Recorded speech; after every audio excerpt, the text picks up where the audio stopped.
387 souls. That's how many people are sitting behind you in a metal tube, moving at 560 miles per hour, 39,000 feet above the Atlantic Ocean. Every one of them trusts you with their life, and not a single one of them knows your name. But that's 20,000 flight hours from now. Today, you're sitting in the left seat of a Cessna 172 Skyhawk at a regional flight school in Daytona Beach, Florida. The aircraft weighs 2,400 pounds. It has a single piston engine that produces 180 horsepower. The runway in front of you is 6,000 feet long. You have exactly 0 hours of flight experience. Your instructor is in the right seat. He tells you to put your hand on the throttle. You push it forward. The engine noise escalates from a purr to a roar. The Cessna accelerates down the center line. At 65 knots, your instructor says, rotate. You pull back on the yoke. The nose rises. The wheels leave the ground. You are flying. The elation lasts approximately 4 seconds. Then your brain realizes that you are 1,000 feet above the ground in a machine you do not yet understand, and the primitive part of your nervous system sends a clear message. This is wrong. Your hands clamp the yoke. Your instructor says, relax your grip. You're flying an airplane, not strangling it. You fly 4 times a week. You learn climbs, descents, turns, slow flight, stalls, the deliberate loss of lift that causes the wings to stop flying. The first time you stall the Cessna, the nose drops and the aircraft shudders violently. Your stomach rises into your chest. Your instructor is calm. That's what a stall feels like. Now recover. You push the nose down, add full power, and the airplane flies again. You practice this 50 times until the fear is replaced by procedure. Your first solo. 17 hours of dual instruction. Your instructor gets out of the airplane and says, you're ready. You taxi to the runway alone. The right seat is empty. Nobody to correct you. Nobody to save you. You push the throttle forward. The Cessna lifts off. You fly the pattern upwind, crosswind, downwind, base, final. You land. The tires chirp on the concrete. You are alive. Your hands are shaking so badly you can barely taxi to the ramp. You earn your private pilot's license. 260 hours of flight time, ground school, written exams, and a practical test with an FAA-designated examiner who failed you on your first attempt because you miscalculated your wind correction angle on a cross-country leg by 4 degrees. You retook it a week later and passed. Now begins instrument training, learning to fly entirely by reference to instruments when you cannot see outside the aircraft. Your instructor puts a hood over your head that blocks your view of the outside world. You fly by gauges only: airspeed indicator, altitude indicator, heading indicator, vertical speed navigation instruments. No horizon, no ground reference, no visual cues. Your inner ear lies to you. Spatial disorientation, your vestibular system senses a turn that isn't happening, a climb that doesn't exist. Your body says you are banking left. Your instruments say you are wings level. You must trust the instruments, every time, without exception. The #1 killer of non-instrument-rated pilots who fly into clouds is spatial disorientation. They trust their body over their instruments and fly a perfectly controlled spiral into the ground. You shoot your first ILS approach, instrument landing system, at night in actual instrument conditions. The ceiling is 200 feet. Visibility is half a mile. You descend on the glide slope and localizer, watching 2 needles on your display, one for lateral alignment, one for vertical. At 200 feet above the runway, you look up from the instruments. Runway lights appear in the murk. You transition to visual and land. It is the most precisely you have ever flown. 250 hours total time. Commercial pilot certificate. Multi-engine rating. You are now legally allowed to fly for compensation. Your first job is at a regional airline, a turboprop operation flying the Embraer EMB 120 Brasilia on routes that connect small cities to major hubs. The airplane has 2 Pratt & Whitney turboprop engines, seats 30 passengers, and cruises at 290 knots at 25,000 feet. You are the first officer, the co-pilot. Your captain has 11,000 hours. You have 400. He flies with the calm, deliberate precision of a person who has seen everything. You fly with the controlled intensity of a person who is terrified of making a mistake. Your first revenue flight, 30 passengers. The captain lets you fly the leg. Takeoff is smooth. Climb is normal. At flight level 240, you level off and engage the autopilot. For 15 minutes, the flight is routine. Then the captain reaches over to the autopilot panel and disconnects it. Hand fly the rest, he says. You hand fly a turboprop for the next 2 hours through a line of thunderstorms that requires constant heading and altitude corrections. Your shoulders are rigid. Your eyes scan the instruments every 3 seconds. You land in a crosswind that is gusting to 28 knots. The tires bark on contact. The captain says, not bad. You fly 6 legs a day, 4 days a week. Hotel rooms that smell like cleaning chemicals and air freshener. Crew meals that are a protein bar and a coffee from the FBO. Your first-year pay is $41,000. Your student loan payment is $1,700 a month. You eat ramen for dinner 3 nights a week. You wonder if this was the right choice. You fly the next morning at 5:45, and the doubt evaporates the moment you push the thrust levers forward. You upgrade to a major airline. the Boeing 737-800, 189 passengers. Two CFM56 turbofan engines producing 27,000 pounds of thrust each. The airplane weighs over 170,000 pounds at maximum takeoff weight. It is the workhorse of global aviation. More 737s are in the air at any given moment than any other commercial aircraft. Type rating training is 6 weeks of ground school, followed by full-motion simulator sessions that compress years of experience into days. The simulator replicates every system on the 737: hydraulics, electrical, pneumatic, fuel, flight controls, auto-flight, navigation, communication. Every system can fail. Your job is to know what happens when it does. Engine failure on takeoff, V1 cut, the most critical scenario in commercial aviation. At 145 knots, just as you reach the decision speed where you are committed to fly, the left engine explodes. The airplane yaws violently. You apply full right rudder to counteract the asymmetric thrust. You rotate. You fly the airplane on one engine, maintain the correct speed, retract the landing gear, and navigate the emergency return procedure while the captain runs the engine fire checklist and communicates with ATC. In the simulator, the scenario takes 4 minutes. In those 4 minutes, you sweat through your shirt. Your first year on the 737, you fly 814 hours across 407 flights. You visit 73 airports. You experience clear air turbulence over Kansas that throws unbuckled passengers into the ceiling. You land in a snowstorm in Minneapolis with visibility at a quarter mile. You divert to an alternate airport when your destination closes due to a runway incursion. Each event becomes a data point in the mental database that will define your career. You upgrade to captain. You are the pilot in command, the legal, ethical, and operational authority for the aircraft, the crew, and every soul on board. Everything that happens from pushback to parking is your responsibility. Your first flight as captain is a red-eye from Dallas to Newark. 172 passengers. You brief the first officer, a 26-year-old with 1,200 hours who looks at you the way you once looked at your first captain. You tell him, my priority is safety, then schedule, then everything else. If something doesn't feel right, say it. I'd rather be embarrassed on the ground than wrong in the air. At 37,000 feet over Tennessee, the cabin pressurization system fails. The outflow valve is stuck open. The cabin altitude begins to climb.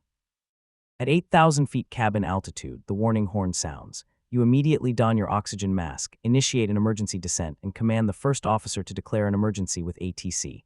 You descend at 6,000 feet per minute. The passengers feel the pressure change in their ears. You level off at 10,000 feet where the ambient pressure is breathable. You divert to Nashville. The aircraft lands without incident. 172 passengers walk off the jet bridge having no idea how close they were to hypoxia. The maintenance team finds the fault, a stuck outflow valve controller, a $50 sensor. You write the incident report and think about the cascading consequences of a $50 part failure at 37,000 feet. You realize something that changes your relationship with the job. The vast majority of commercial aviation safety comes not from heroism, but from process. Checklists, procedures, callouts, sterile cockpit discipline below 10,000 feet.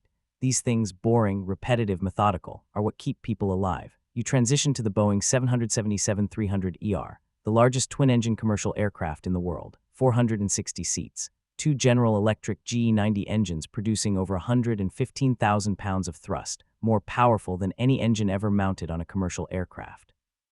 The airplane weighs over 775,000 pounds at maximum takeoff weight. Your routes cross oceans: New York to London, Los Angeles to Tokyo, Chicago to Delhi. You fly ETOPS, Extended Range Twin-Engine Operational Performance Standards, routes that take you over water for up to 5.5 hours from the nearest diversion airport.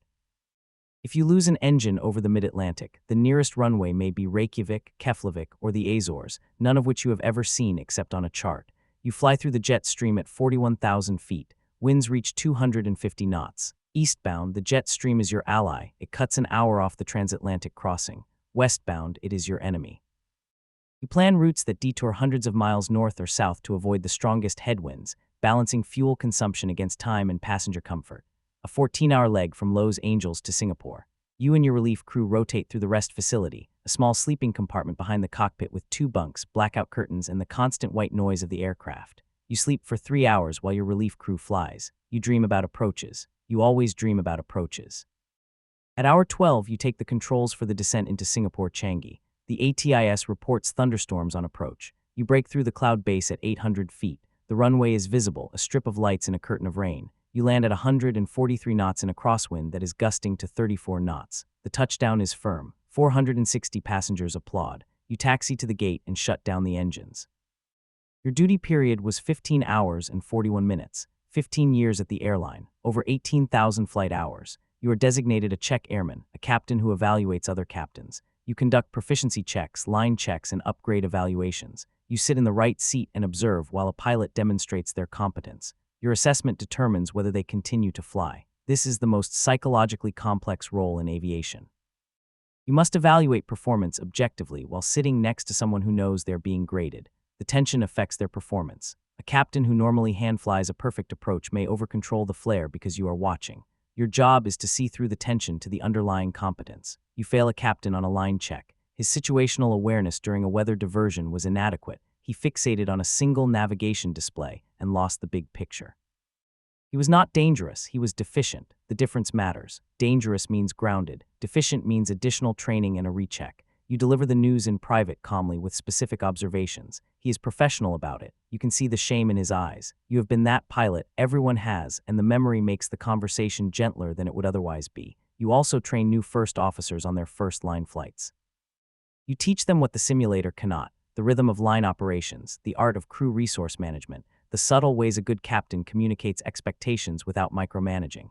You teach them the most important skill in aviation: speaking up when something is wrong, even when the person who is wrong is senior to you, especially when the person who is wrong is senior to you. You run the airline's 777 training program. Simulator curriculum, training standards, instructor qualification, and the development of scenarios that prepare pilots for events they will hopefully never experience.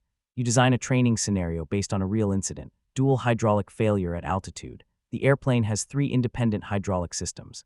Losing 2 simultaneously is almost statistically impossible, almost. It happened once to a DC-10 over Iowa in 1989. The crew controlled the aircraft using only engine thrust differential power on the 2 remaining engines to steer. They crashed, but 184 of the 296 passengers survived because of the crew's improvisation. You put your trainees through this scenario. They struggle. The aircraft responds sluggishly. The nose pitches unpredictably. The usual inputs, yoke, rudder, pedals, do nothing. They must think differently. Power on the left engine to turn right. Power on the right to turn left. Both engines to climb. Both engines idle to descend. It is barbaric, imprecise, and terrifying. Most of them crash on the first attempt. By the 3rd attempt, most can maintain controlled flight. By the 5th, some can land. You believe in this philosophy: train for the impossible because the possible is already covered. The accidents that shape aviation history are not caused by things we expected. They are caused by things we said could never happen. A Tuesday afternoon. You are at 38,000 feet over the Pacific, 9 hours into a 13-hour flight from Tokyo to San Francisco.